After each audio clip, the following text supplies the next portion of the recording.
you know about purification to save the heart of a nation. Liberator, no talking wood. Bringing light to a talking wood. Natural law, just wisdom and love. Vision, truth below as a bird. Liberator, no talking wood. Liberator, no talking wood.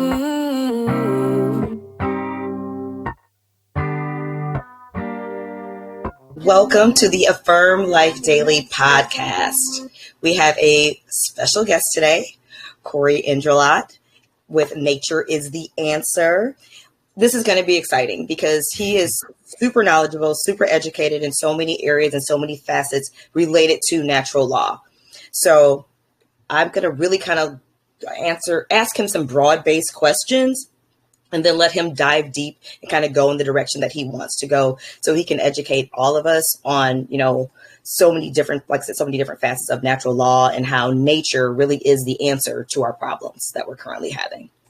So my first question is why nature is the answer. Tell us, Cory. Well, nature is the answer. Well, interesting how you asked that as a form of a question, isn't it? Right. I think it answers it within itself, right? I'm saying nature is the self-evident natural reality that is all around us, right? And you can equate nature to that which is consisting of nature, like natural law, a subject that you and I often speak much about. Laws are ingrained within nature for everything that occurs in this universe. So what does that mean? That means we apply knowledge toward nature and we learn from nature to know what to do. So therefore, that's what I mean when I say it's an answer. It's something that we learn from and then we apply into our lives. So we really look up to it as like a mentor, a guide, a physician. I say nature is the greatest physician of all because it really consists of every physician. And on Earth, there's a reason why different medicines exist. There's a reason why different people and different cultures exist. It's all part of nature. Nature isn't secluded to one or another. It encompasses everything.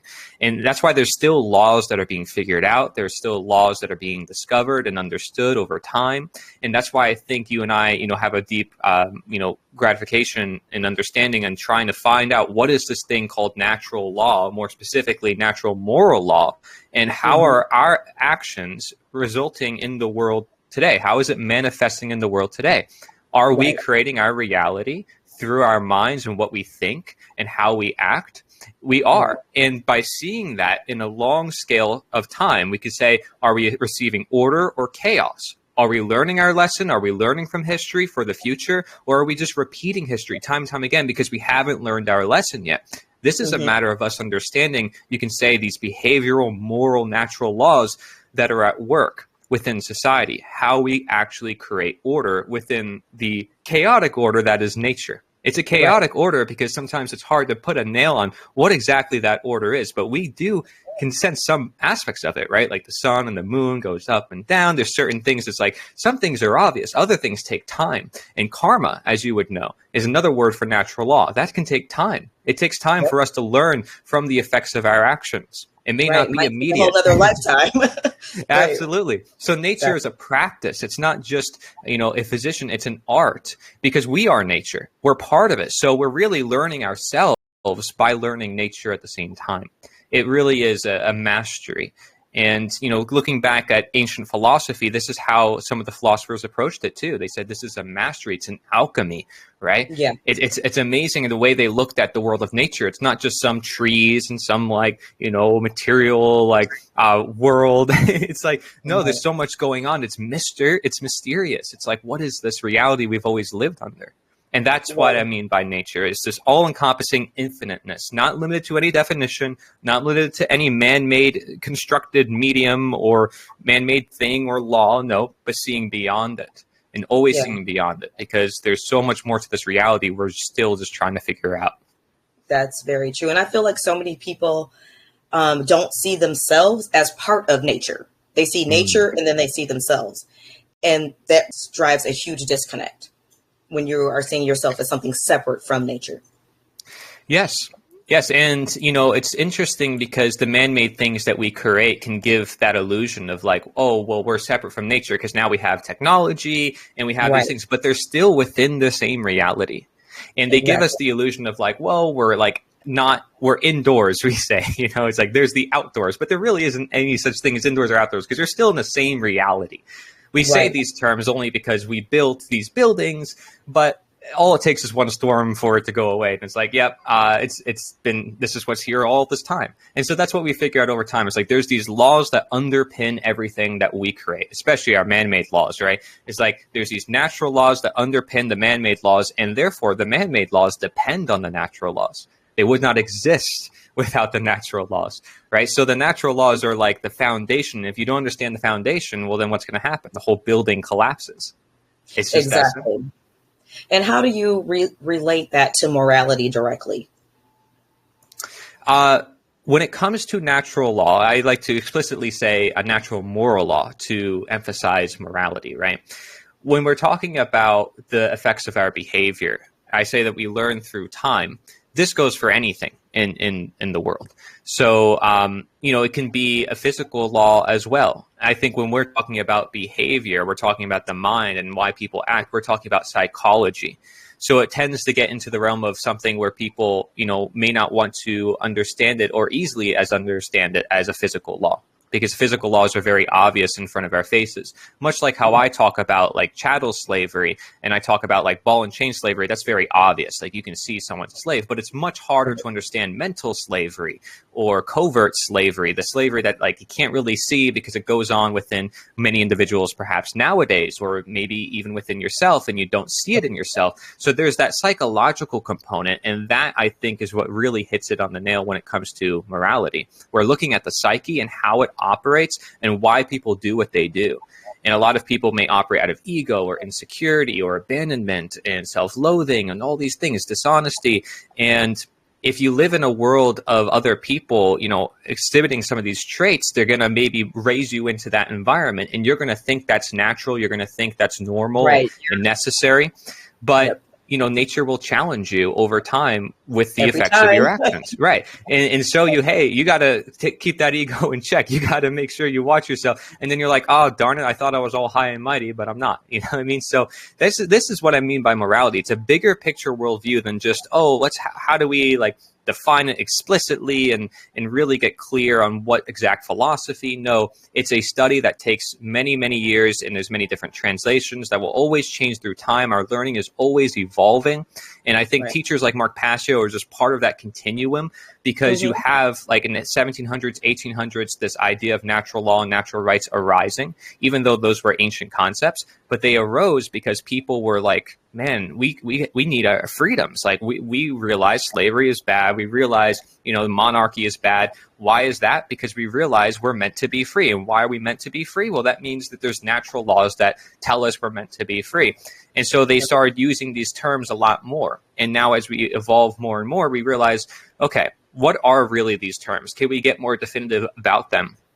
Because if we really want freedom and we feel like we're getting closer to freedom, but we're still not there yet, then clearly there's still more learning to take place about what the nature of freedom is. And, I would really consider freedom. If anybody says freedom is a natural condition, they would say it's a natural law, and it's therefore something to understand. And many people want freedom. I'd say for thousands of years, people have wanted freedom. It's just a matter of them understanding the laws that are in place to allow them to engage with that freedom. And they create laws trying. Responsibility that comes with it, because it comes with a lot of responsibility. Right. It's like these laws, they depend on your reason, your conscience, you making sure you learn from them, because these laws are just there, right? They're there at our disposal. And some of this knowledge, of course, as you know, might be kept hidden away from people, where they don't know how these laws operate, how the psyche works, and how people are manipulated into doing certain things. And so, again, they get manipulated because in part they're ignorant. They don't know what's happening. They're unable to learn from reality and how reality has shifted from one generation to the next. So all of this, I see natural law as like probably one of the most evolving concepts that will lead humankind to its destiny, because it's such an umbrella term for what a lot of people have used in history really to demonstrate as to say, this is intended. This is what our reality is supposed to be. And some people have got it wrong. Some people have said, well, let's use natural law for man's law. Some people have said, the Nazis said, it's natural law for, these group of people to be segregated. And many people have used it throughout history for all sorts of means. But I think people are starting to get clear, okay, what does natural law actually mean? Right. When people are using it. And there's always going to be bad actors in philosophy. There's always going to be, different ways to interpret things. But the point is that you're going to have some of these ideas that are so relevant and so core and essential to society that they're going to keep appearing again and again. Just as you see, there's going to be new governments that keep arising. They're going to keep failing, but there's always going to be that foundational aspect like voluntarism or natural law and, permaculture. There's some of the things that you just can't get rid of because they're so essential and natural to society.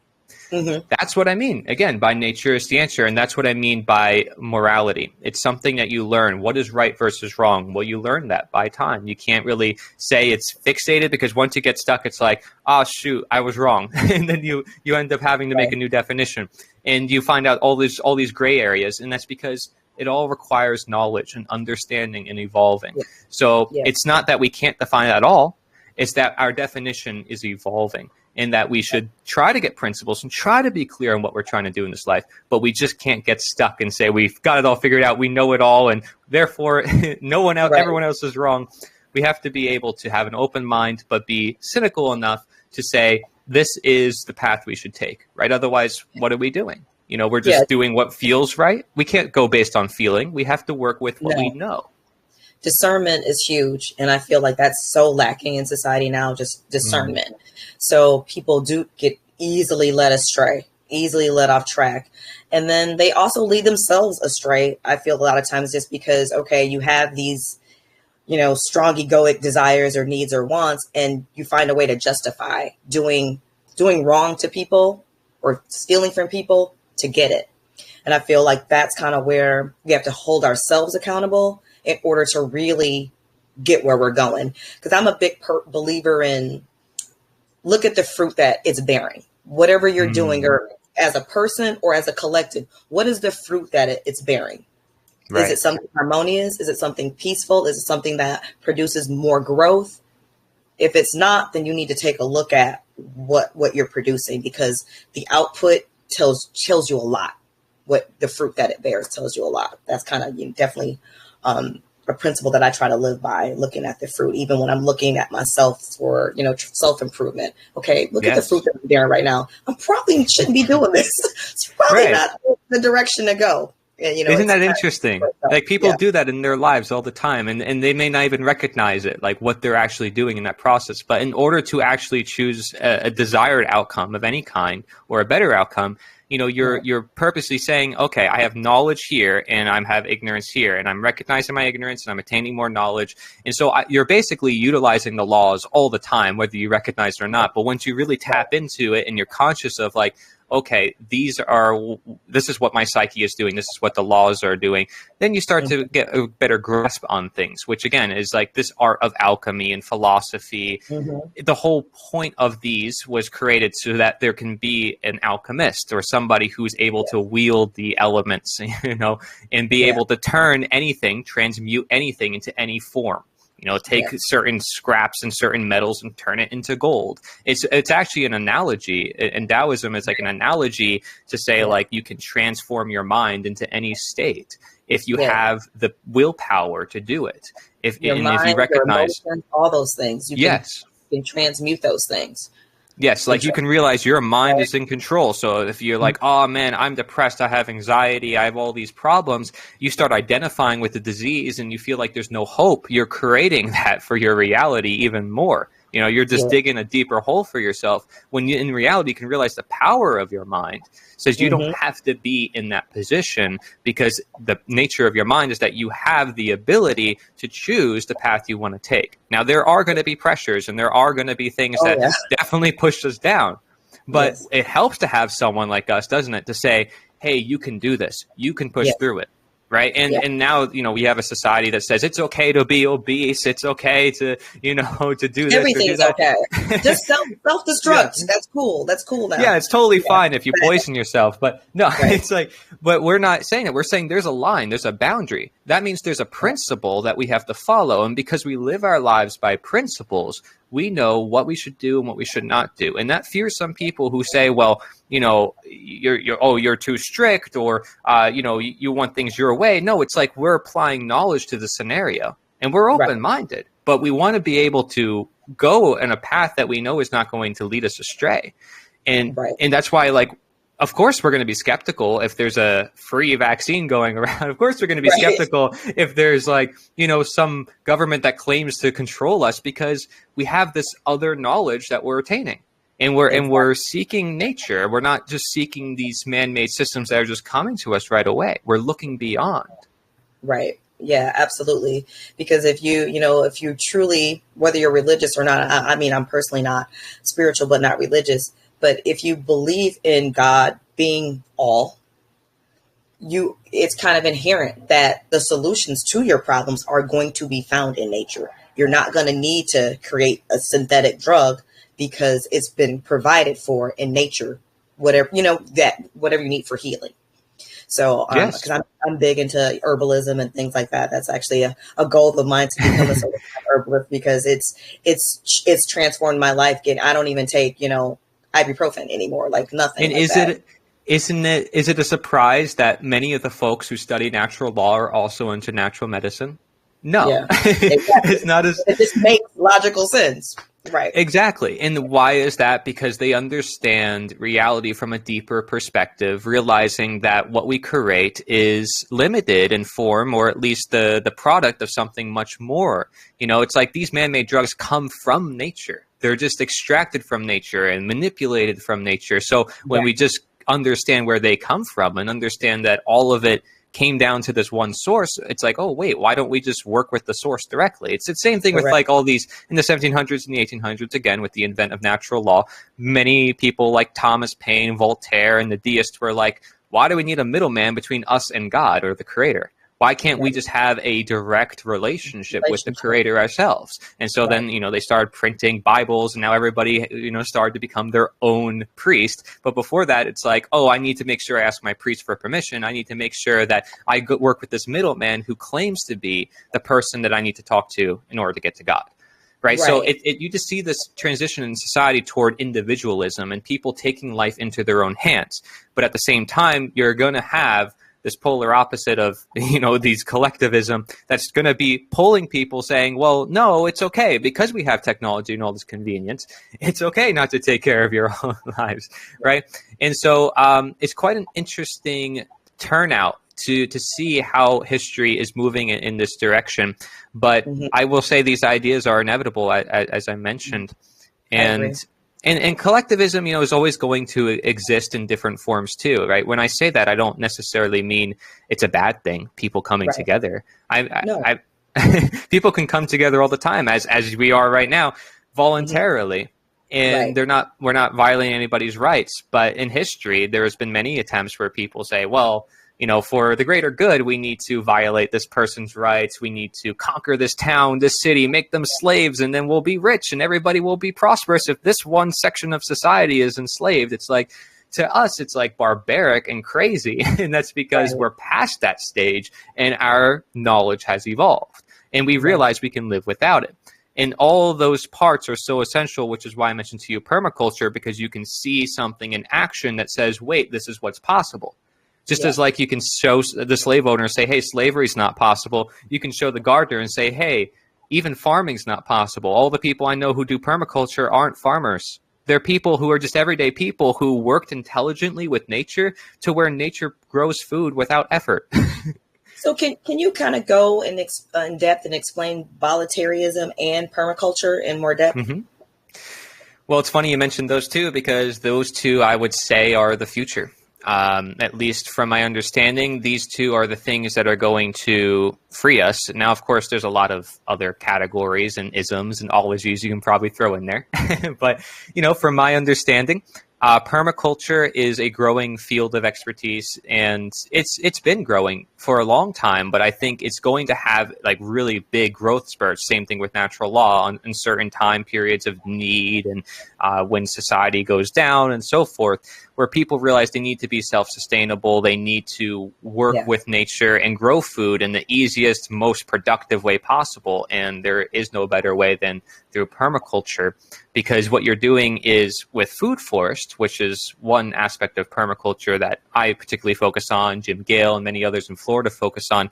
It's about concentrating the most amount of food in the smallest amount of land, and then layering those different plants so it's very low effort. Not that there's no effort, there's still effort involved. It's just about knowing when to act, right? Because as you might know, when it comes to morality, it's more important to know when not to act than when to act. Many people say, do this, do that, but what about what not to do? Because humans are often overstepping, especially if, we're talking about the man-made, we're talking about man overarching their steps, doing more than they need to work with the natural environment. And so permaculture is that principle of understanding you need to let things be at the right time. You don't need to use chemicals and tilling and all this stuff. So it's like naturally organic per se, better than that. It's regenerative, it's sustainable, it's supporting the whole ecosystem. And it's the same way anything else in nature operates. If you look at a forest, all the trees work together, the environment works together, trees decompose, new trees come back. And so you're really just building the principles of nature into a food ecosystem so you can sustain yourself.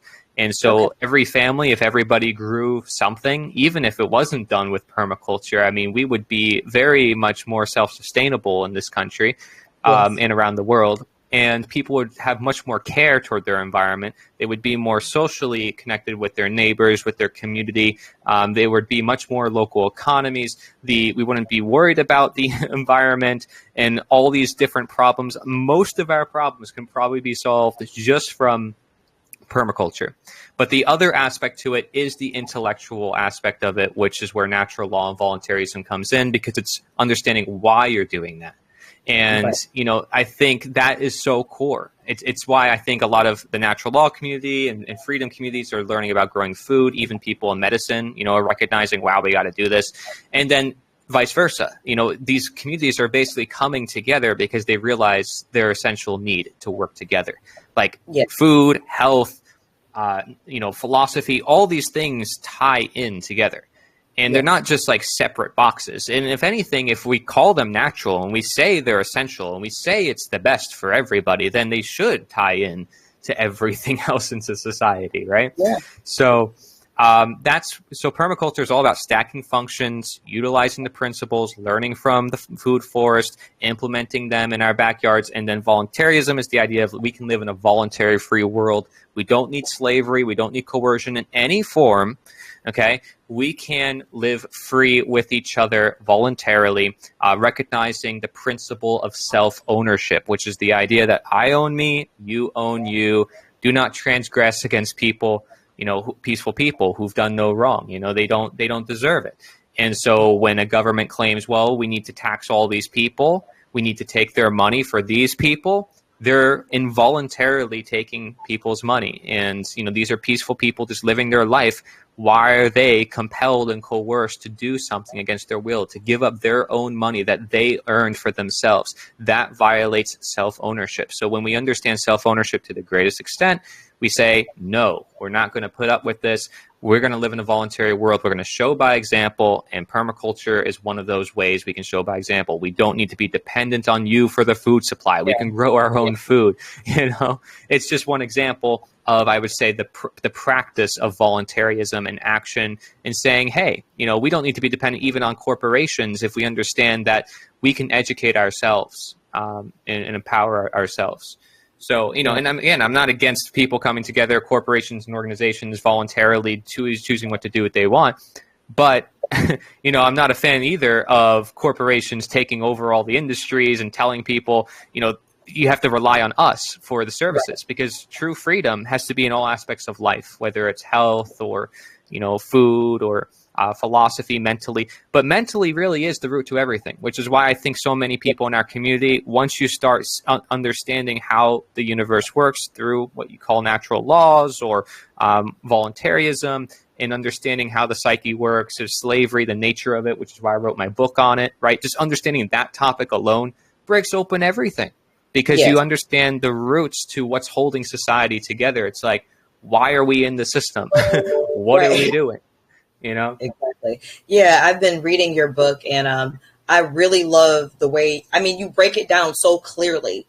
It's like if someone reads that and they're not familiar with natural law at all, you will completely understand it by the time you're done, because you break down each term and each concept so clearly. So it's really helpful, because I mean, there's still, and I see it more, which is hope, gives me hope, like more and more, thinking when I'm going on social media and stuff like that, where people are wanting to not feel so divided. They're like, I don't care what political party you are. I don't care what race you are. I don't care what age you are. I don't care what generation you are. We got to get together. I see that more and more each Everywhere. day. Yes. It gives me so much hope that people are seeing that this has been a strategy, divide and conquer. It's been a strategy for them to keep us in this state of slavery. Yep. And now people just don't know where to go to get out of that, right? So now it's like, is there a new politician? Is there a new law we can like support? But they don't see that maybe there's even an alternative outside of that completely, right? Yeah. It's like, what if there is voluntarism and natural law, and like, no, they've never heard of these concepts. Permaculture, like, what is that? You know, food forestry, these are new. But that's why they're attracting so much attention, not just because they work, but because they're new and they're exciting. And it's like when you go to people who've done that, you know, people who know about natural law, it's like they're living people, they got great spirit and passion. And then when I meet people who do permaculture or food forests, I don't know if there's background noise, let me know if there is. But if there's food... It's not... Okay. It's light. And people who do food forests and stuff, yeah, they're doing actually some stuff right now with the lawn and stuff like that. But people who do food forest, I mean, they can show by example. They can show what is going on, and they can bring people to them, and people are invited. You know, you create the environment, people will come.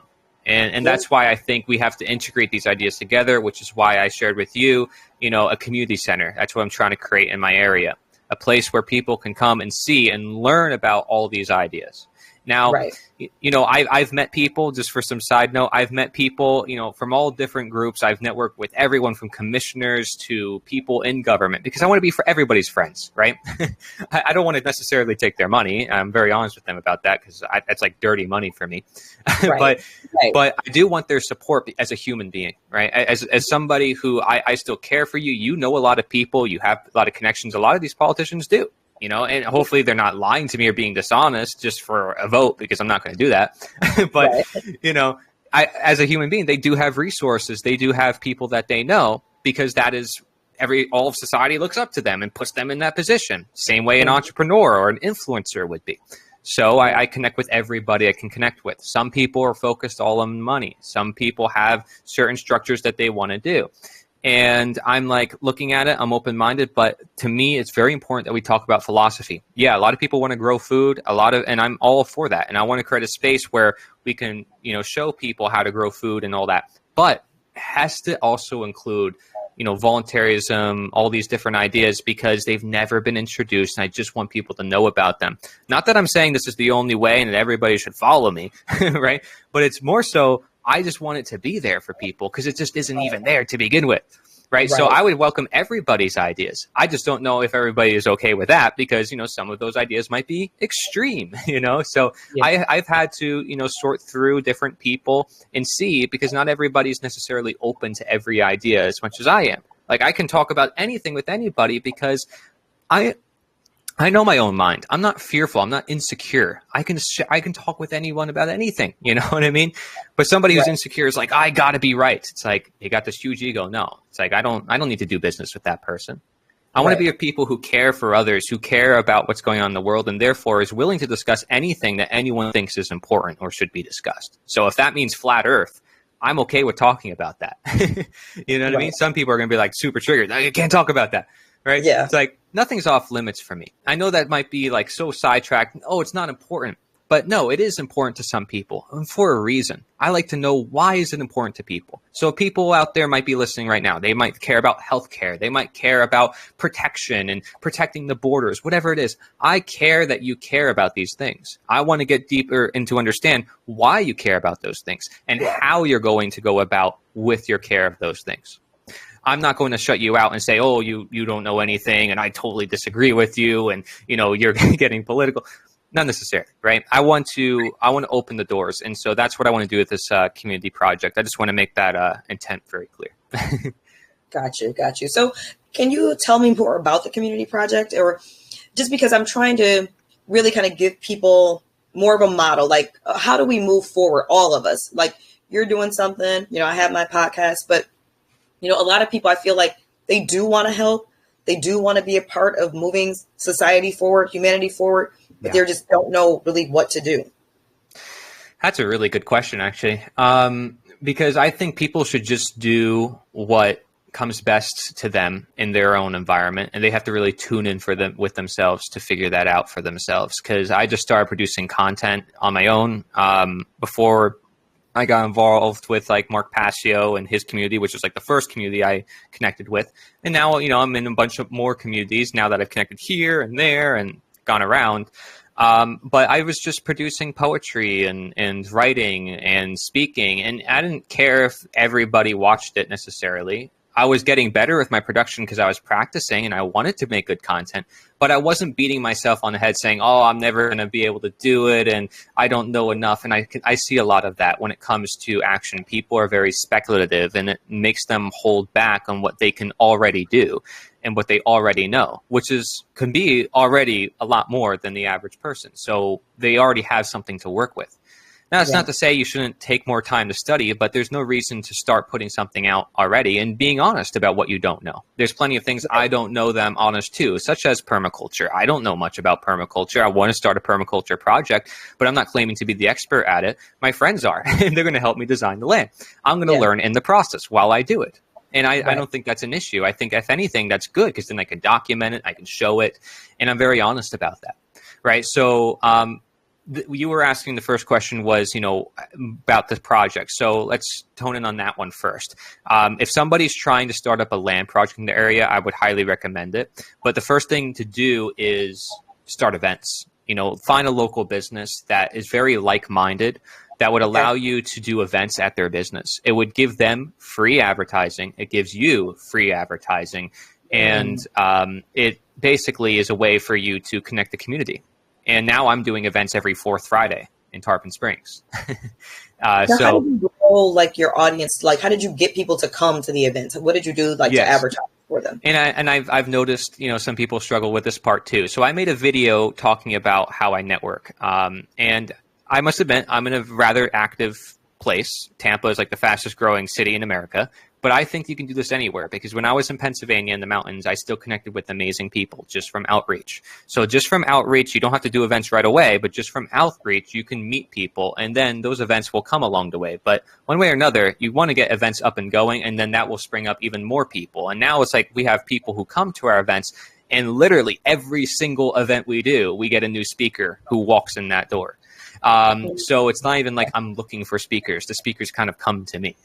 And that's because they're coming to the event because they're already on the same page, or they want to speak more about certain things and they have different ideas to share with the community.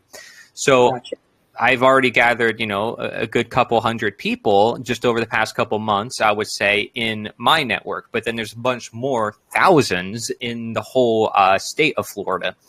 And some of it's organized, some of it's not. I wish it was a bit more organized so we can, take more action and start more projects like what I'm trying to do everywhere. And it would also make it easier on me, because I'm going through a lot of struggles in a lot of meetings trying to figure out things, like I mentioned, dealing with people who are money hungry or focused on select models or whatever, and me trying to figure it all out. But, and, not to mention I'm young and I'm new to a lot of this. And so it's it's either my age is used as an attack, a lot of my life, or it's used as oh my gosh, you're so wise for your age. It's I'm just done with people judging me for my age. I mean, I want to look at the information. I want to do what's good for humanity. And I care about the actions. A lot of people can talk a lot, and I want to get things done. So, I just keep networking, and I encourage people use my video on networking. Over 20 different strategies. We are change chapters, make Americans free again. Even go to Republican clubs. Just share your material there. Be open-minded. Those who are actually open-minded will listen to you, and then they'll come to your events. You don't have to push anything on them. You just share your stuff. You just be there for them. If you care about them and they care about freedom and you care about freedom, then what is there to stop you guys from getting together other than their own mind? And if they're not ready then, they might be ready later. At least provide them with the information. Yeah. Yep. Absolutely. And planting seeds. Isn't that gardening? Isn't that permaculture? So, it's the same principle, right? You put in the right plant at the right time in the right environment, and everything works together. You do this with events. You do this with everything else. I think it's pretty much a universal doctrine, if you ask me. But and again, this ties into this concept, natural law, very well. So you can go to all sorts of different groups, and I encourage people to do that.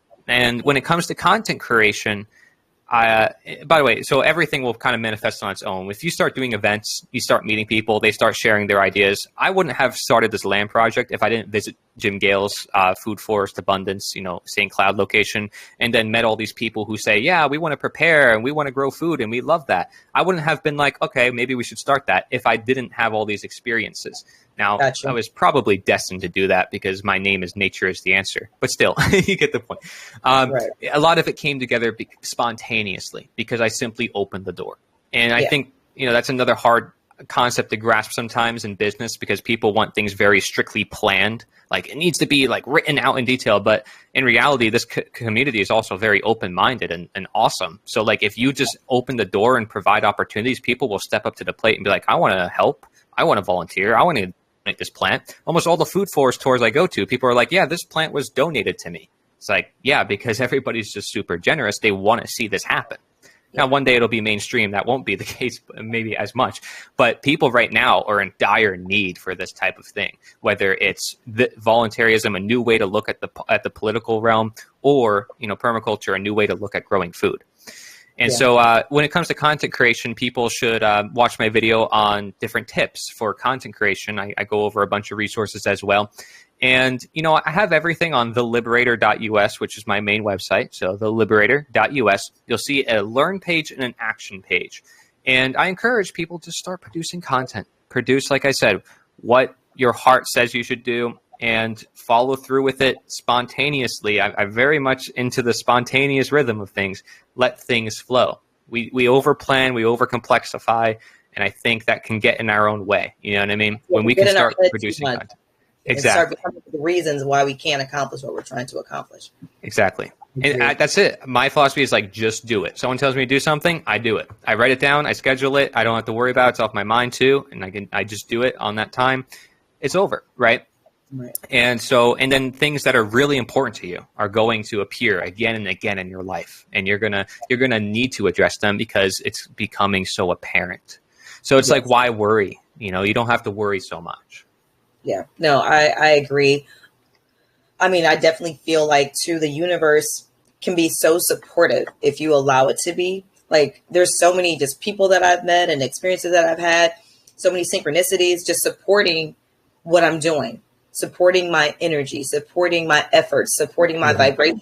And it's like, you just have to be open to that. And like you said, go with the flow. Like, okay, if the universe support me like this, let me not be scared. Let me not be intimidated. Let me go with this flow. Let me go with this energy and see where it takes me. So yeah, no, I agree with you so much. Let me ask the audience, does anyone have any comments, questions, anything you want him to go into further depth about?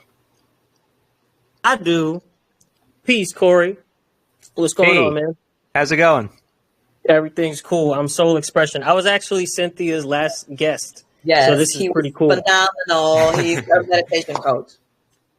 Awesome. Yeah, I saw that. That was among cool. a whole lot of things. My question, and by the way, you might hear my daughter in the background, but just, forgive me. She's so beautiful. I want to hear her all the time. Thank you. In relation to the nexus of voluntarism, right, and the religion of money, right, how Mark Passio will call it a religion, which it really is. It's the original religion, basically. Yes.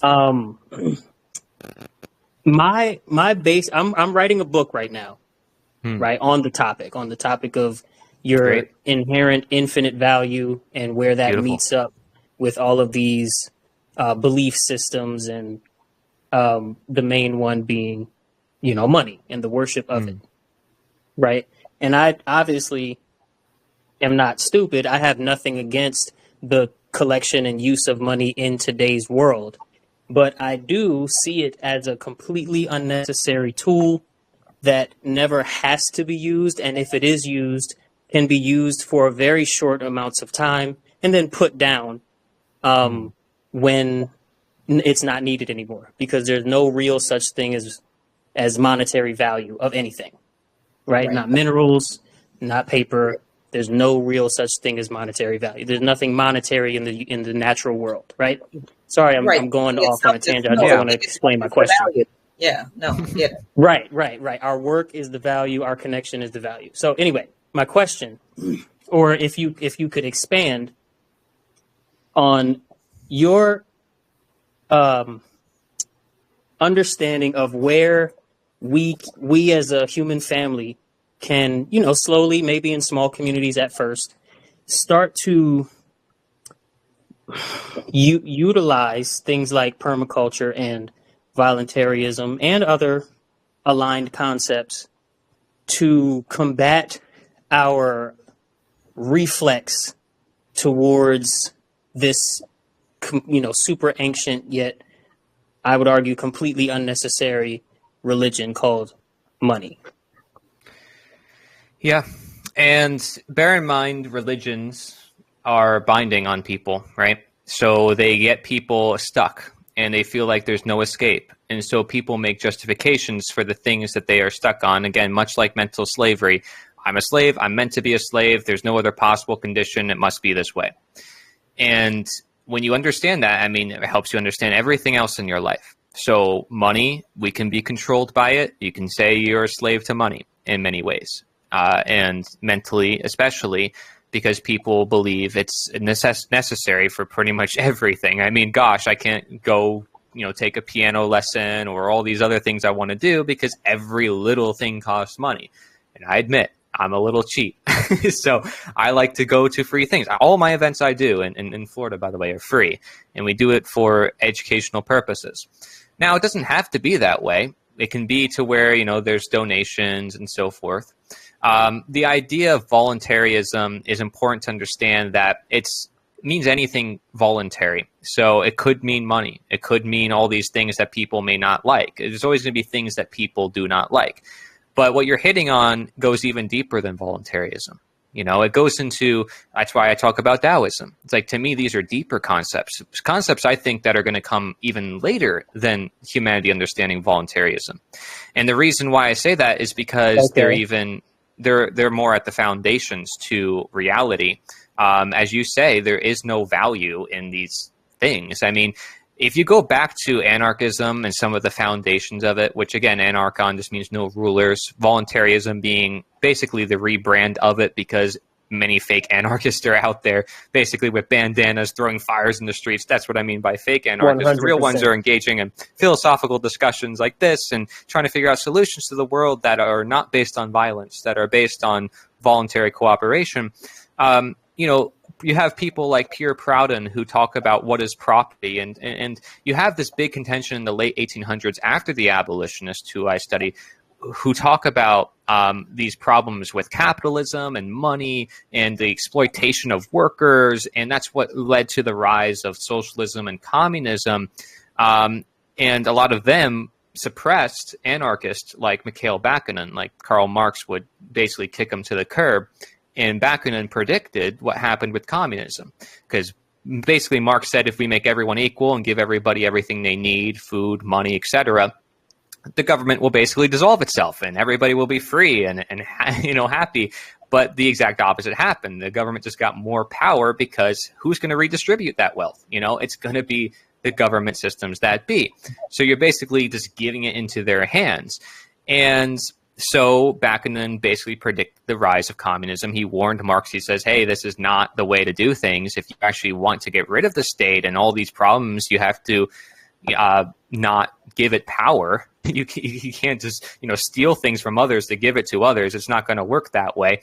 And he understood those foundations that Marx didn't. And you can look this up to affirm. I just think it kind of goes along what you're saying, because these guys understood life to a deeper essence. They weren't fighting for money. Some of these guys were willing to go to jail to fight for their beliefs, and they were willing to compromise their whole living. William Lloyd Garrison, an abolitionist, went to jail several times. I mean, the dude lost all his living. Most of the people who took sacrifices in history, whether it was Buddha or Jesus or any historical figure, didn't have much. Socrates, he was a bum on the streets, but yet he's known as the greatest philosopher of all time, of the Western philosophy. I mean, why is that? It's because they were willing to give a sacrifice and not put their value in material things, but in something beyond that. So I would argue, and this is for any man-made thing, because money is just one of them. Unfortunately, people put a lot more value in money than anything else, but to me, it's kind of, they're all just man-made things. You need to be able to see beyond the thing. I talk about this concept in my videos, but like, I'm on a camera, I'm on a computer. I'm able to see that this is reality beyond that. And so you can use technology, money, whatever it is that people are going to have concerns about, but you need to be conscious of what it's doing to you. You need to be able to see the reality behind it. So that way you're not trapped in it. And so that's my advice when it comes to money. Maybe it's a little bit like not, oh, I'm anti this or pro that. It's kind of in the middle, but that's where I am, because I'm recognizing for any man-made or material thing, there's this natural intelligence, this natural law beyond it that governs it, that creates it, if anything. So it therefore is dependent on it. So if you stuck in the money world, you're going to have to realize the real world eventually. And if you're stuck in the real world, people are going to say, but you got to pay attention to the money world. You don't have to. Right. And so I think it's humans understanding you don't have to have money, like you said. We can get to a point where we don't have to. And there's people like, what's her name? Kaiser. She's got like a German name, like mine, kind of complicated. But I interviewed her for the summit, and she talks about this idea of money as well. And, I really ask her these questions. But she agrees with me. Let's make everything voluntary. Let's talk about, the coercion that's taking place, and let's focus on that. And let's at the same time promote the idea that humans should, look at the value of ourselves and recognize our inherent value and recognize the value in nature, because it coincides. But, to worry about guns or technology or money, I would argue a lot of these, or even man-made pills, I would love to not see them be used, but they're going to always exist in some different form, even gold and silver, or even bartering with food, like, fruits and vegetables between different communities. So it depends on what you want to call money. That's another thing. Okay. So I just figured to throw that out there. But I think when you mean money, I think you're meaning like just, what people are attaching value to. Yeah. Monetary value. Things. Yeah. Yeah. Yeah. So, and hopefully I answered that just through a multitude of different perspectives, going back in history and then looking at, how people are viewing it now. I have full sympathy for anyone who doesn't, like money, because like I said, I'm struggling with that when I'm talking to people about the project. People are always focused on the money, and I'm like, we're not doing this for that. We're doing this for something more than that. But it needs to be profitable if it needs to keep going. So there is that level of, okay, I need to discern, and I can't get stuck on one way or the other. Otherwise, it's never going to work. Even if I were to say, let's go the route where we make all the money, it's not going to work, this project, because, by the nature of the project, it cannot be about money. So it needs to have just enough money to function and operate and to continue, but not all about money. So that way the message gets, worn out of the picture. Totally distorted. Yeah. No, I agree.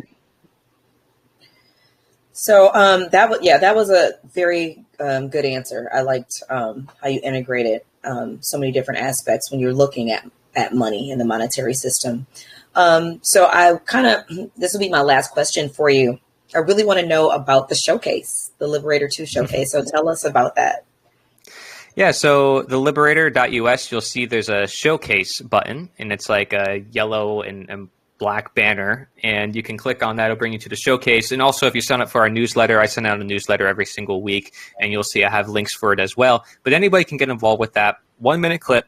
you can send it to me, and you can optionally also be interviewed. Sorry. You could be interviewed if you want as well to the 1 minute clip.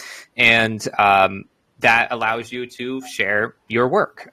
So you have great work, Cynthia, and I want people to know about your work. So, and there's many people like yourself who are starting to create content, who are realizing the importance of this work.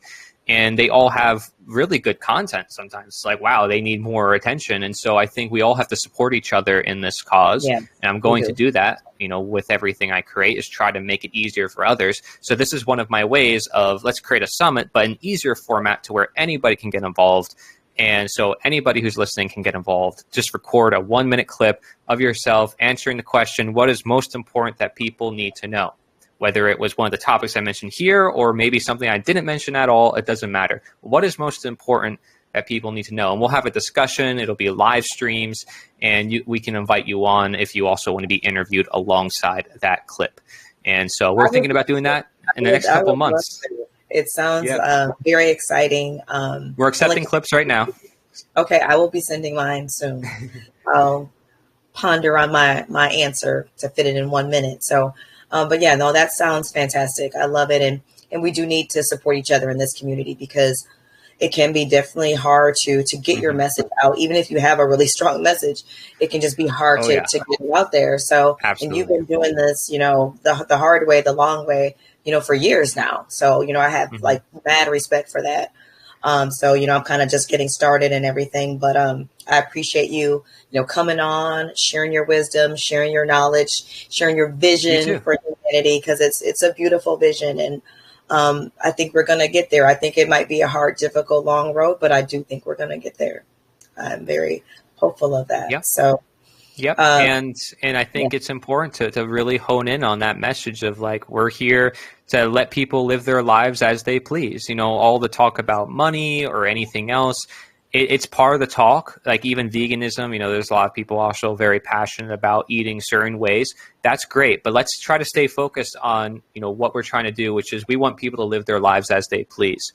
Now, these other things, let's educate them. Let's bring it to their attention. Sure, it's going to happen no matter what you do. It's always going to be other ideas. When the abolitionists had their movement, there was spiritualism on the rise. There was octagonal houses on the rise. There was vegetarianism on the rise. There was all sorts of things. I'm telling you, there was temperance, the anti-alcohol movement. There was women's rights at the time. There was all sorts of things. But you only hear about, mainly the end of chattel slavery, because that was like the main point of contention that most people focused on. In the same way our founding fathers could have ended slavery with the foundation of America, but they chose to keep slavery and, instead focus on getting rid of the monarchy from Britain, because it's to them, it's like, can we do both at the same time? Well, they probably could have, but it helped to have a very focused message. So that's the way I look at it, because I think it can cause some internal strife, division, confusion, if we're focused on too many different things and we're not, laser pointed. I've learned that about my project too, right? Is we have a lot of people with great ideas, but we don't want to be all over the place. We kind of want to, get really focused. Yeah, I think we're just at such a critical and pivotal moment right now where we have to do something because of the direction that the controllers are going in. They're going in it so fast. We don't have time to actually hash out all those other little things right now, because it's such a bigger. They come along the way. Problem. Well, as I said to you, right, you understand the roots, everything else falls down, the foundation. So you don't need to tell someone about the value of money or convince them of that, or even the value of, not harming animals and trying to have more sustainable, regenerative agriculture and stuff, because that will come along the way when you get to the root cause, which is our minds are enslaved. If you free someone's mind, oh my gosh, what is this world I live in? What is everything I'm doing? You know what I mean? It's just that simple. The slave who realizes, wait, I'm not meant to be a slave. I can actually live my life. I can actually choose to do more things that I thought I never could do. It's just that simple. You're switching off a blockade that has been in their mind all this time. And it really is that. It's this cognitive dissonance that's holding people back. And it's a superstition, statism, which is that belief in authority that's holding people away from voluntarism, which is so evident and natural to society. This is why we call it natural law. It's just right in front of our faces that when we see it, we're like, how come we didn't see this all this time? It's like, what? It's like, I knew this when I was a kid. Like, it's like some people will say that. It's like, I knew this all this time, but it's like, I thought that wasn't possible. It's like, it's Right. like people will say things like that because they let this world kind of adulterate them into thinking like, oh, I have to limit my possibility and Right. turn off my imagination and think that reality can only be done in a certain way. Yes. Yeah, I think that's one of the main things that they do with the indoctrination with school is turn off your imagination, because probably many of us were much more wise as kids, because you could see like, well, that doesn't make any sense. Why would I do this or do that? It didn't make any sense to you. Just naturally, it didn't make sense. But that all gets, kind of beaten out of you, metaphorically, so that, you no longer think that way. You have to go along with the crowd. You have to go along with the control mechanisms, or you're be ostracized from society, and no one wants to be alone. So, you just go along with the program. You go along with the flow, and you start to lose more and more of yourself, of your spiritual connection, and of your imagination. Absolutely. So now this has been deep. This has been really profound. Did anyone else have any questions before we finish up? Yeah, and anyone in the chat as well. I'm very open to what you guys have to say. I have people on my end on the chat. Thank you, Cynthia, so much for having me on and sharing. Tell me, what are your concerns? What are your struggles at the moment? What are you looking to do in the future? What is your plan? You have a vision? Well, it's kind of coming together slowly, my full vision, but I feel like it's definitely opening up, especially since I've, started bringing on guests and things like that. It's really opening up. So I would like to definitely continue with the podcast. I've come to enjoy it a lot more than at first. It was kind of a little nerve-wracking for me. So I'm really enjoying it, and I really like getting other people's perspective a lot. So I really do want to grow this. But the big thing, that's why I was asking so many questions about it. I really want to build a community here in Georgia. And I know that's a huge undertaking, and I would definitely need a team of people to help me do that. But that is my end goal, because we're going to need it. There is no way around it. We are going to need it based on all the indicators around us. So that is probably my other, main goal, is really trying to build a community similar to what you are doing in Florida. Wow. Okay. Yeah. I want to help you in doing that. I want to help my friend David Rodriguez in California, many other people in other states and other places who I know either have land or are looking to network with other people who are trying to start up projects. I think the best thing to do, though, is you got to start doing some legwork now where you can bring people together. And then once you have that network set up, then you can come to people like me or Jim who already have the blueprints to what to do with that network. You know what I mean? Because I'm at that point where it's like, I have now the network, but I now need to move into the stage of bringing those resources together for an actual like land property where we can set up stuff and, start educating people and inviting the public. So we're not just talking amongst ourselves mostly, and we're more so inviting even more people, and we can bring them there and show them. So, yeah. No, I agree. And so I really need to get out. And wouldn't that be cool to have wouldn't it be cool to have some natural law schools? Natural law schools all across the... That would be amazing. That would be like very amazing. I would love that. But yeah, I got to get out, start meeting people and stuff like that, and start. I'd say if you did it, if every person in the natural law community right now to start doing those 20 steps, like I mentioned in my networking video, and in their own area, we can get natural law schools going pretty much the whole nation. I guarantee it. I'm going to watch that tonight. I'm going to watch that video tonight so I can be inspired and get some direction, because it can be a lot when you're jumping into all of this. It can be a lot. So I'm going to watch that tonight. And if you need help, anybody needs help setting up a Telegram, I mean, that's what we use here in Florida to network. And I use that to bring everyone together, to keep them posted about like next events and keeping them in contact, because that's super important. My first event I did had a ton of people, but I didn't have a way to kind of like bring them into an online source to say, this is where you should go. But my second event I did. And so very important to have that set up to where people can scan a QR code, or they can go to a link and it brings them to a group chat. You already have a Telegram, so you're already even set with that. Yeah. You know what I mean? Yeah, I'll start one just for Georgia to try to There you go. Yeah, and make it statewide too, because you never know who you're going to meet across the state, or you never know. Yeah, Yeah. so I definitely think that's a good idea. So that'll be, I'm going to actually write that down. Yeah, maybe you can work with Brandon Spencer on it, and then you got Yes, two really powerful figures, talking absolutely. about these ideas. Imagine that, right? Just imagine the possibilities, because people, it's like, what you can do is amazing. And when you see how other people have done it, it's like, yeah, this is possible.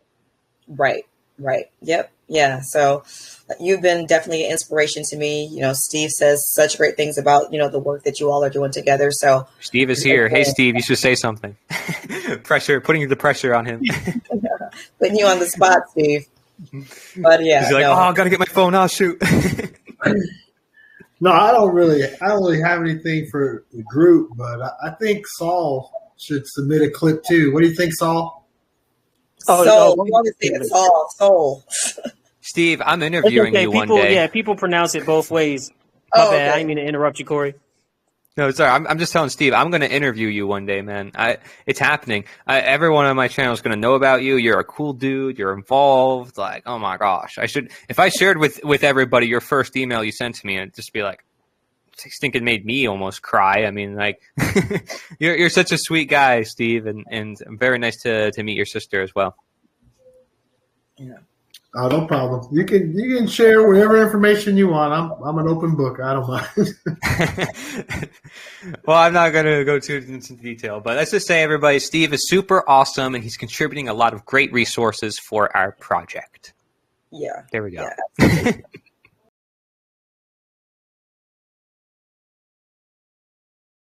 Steve, what were you saying you wanted Soul to do? Oh, submit a 1-minute clip. Oh yeah, definitely. You definitely should. It's like an extreme wealth of information. Yeah. It's like y'all two need to get together because it'll just. Yeah, you guys would have a really good connection because he is a wealth of information. So yes. yeah, I agree 100%. I agree. I'm humbled. I have a chatter says right now. Yeah, you're welcome, Soul. You should definitely submit a clip. That'd be awesome. I'd like to feature you. I have a comment that says you can't interview him unless you have his consent, with a winky face. Goodness gracious. But yeah, I just want to thank you again. Thank everyone for joining us tonight. I encourage you, as always, to visit the website, affirmedlifedaily.com. There's affirmations, there's resources, just tons of information about natural law, videos. I have links to your site now on there, Cory, and I have one of your videos embedded on there now as well. Your documentary, the must-watch documentary that you put together, which is awesome. So definitely check it out. Follow on social media. And again, let's support each other. We can do this, people. Yes. We can do this together. But I wish everyone, love, light, and blessings all night. Okay? All right. Peace. Thank you.